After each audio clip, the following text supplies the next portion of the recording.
فأزلهما الشيطان عنها فأخرجهما مما كانا فيه وقلنا اهبطوا بعضكم لبعض عدو ولكم في الأرض مستقر ومتاع إلى حين فتلقى آدم من ربه كلمات فتاب عليه إنه هو التواب الرحيم قلنا اهبطوا منها جميعا فإما يأتينكم مني هدى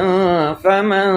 تبع هداي فلا خوف عليهم ولا هم يحزنون والذين كفروا وكذبوا بآياتنا